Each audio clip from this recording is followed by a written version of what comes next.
I'm going to tell you how to buy a house with no money down in 2018, and it's coming up right now.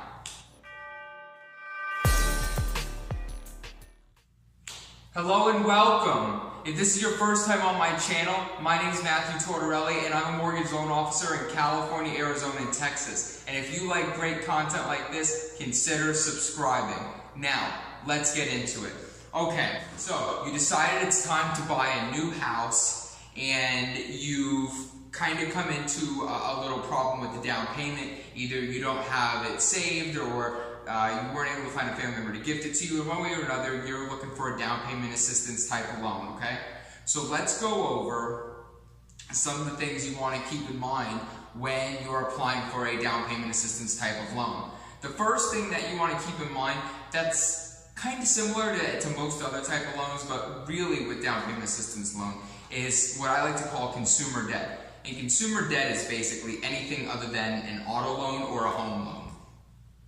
So, so if you have like a fancy, iPhone XS, you owe on that thing, that's consumer debt.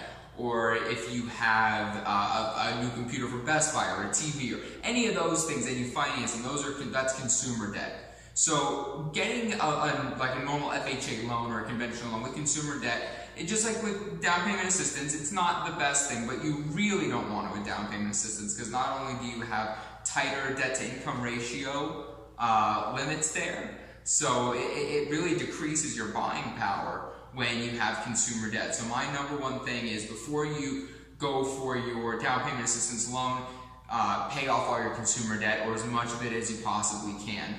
Same goes for student loans. It's just going to take away your buying power because of the debt to income ratio limitations, okay, with most down payment assistance loans.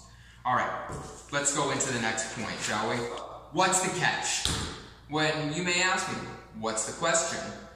So think about it. You're going to the bank and you're basically saying, okay, I'd like to buy a home, and I'd like you to waive the already pretty small, 3 to 3.5% down payment requirement. If you're conventional, there's certain programs you can go 3%. If you're FHA, 3.5%. If you're standard conventional, 5%. So you're going to the bank and saying, not only would I like you to waive that down payment requirement, but I don't have any reserves in case money stops coming in.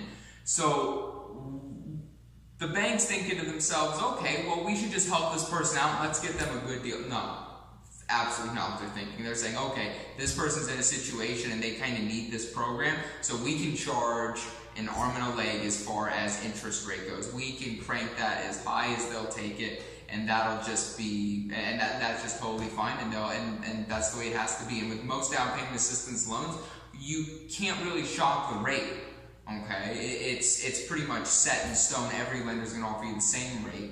And not only that, but there's also going to be a silent second, a silent forgivable second. So let's take this all in pieces. So what is a second?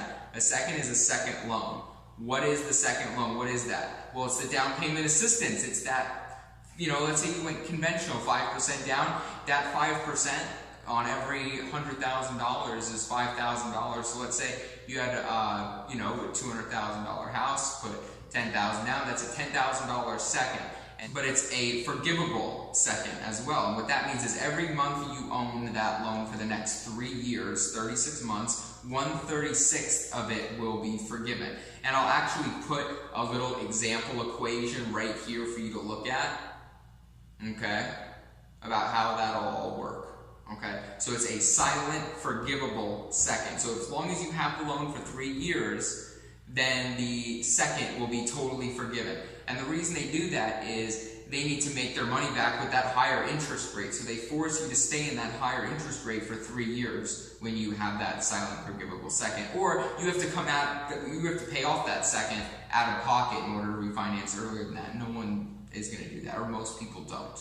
Okay, this tip here. Let's talk about your other options for zero down. Are you a veteran? Are you a veteran spouse of a deceased veteran? You may qualify for a zero down loan. A VA loan, as I talked about before on this channel, is the best way to get into a home. No down payment requirement, no DTI, debt to income ratio requirement. Loosest underwriting standards. You're not going to have to worry about mortgage insurance. You're going to get the most competitive interest rate that way, at least for the most part. Thank you so much, everyone, for watching. Please make sure you smash that like button and leave a comment below. I will be there to continue the conversation. And if you like this content, please make sure to subscribe and follow me on social media. That's Instagram at The Mortgage Don and Facebook as Matthew Tortorelli, Loan Officer. Thank you again, and have a great one, everyone.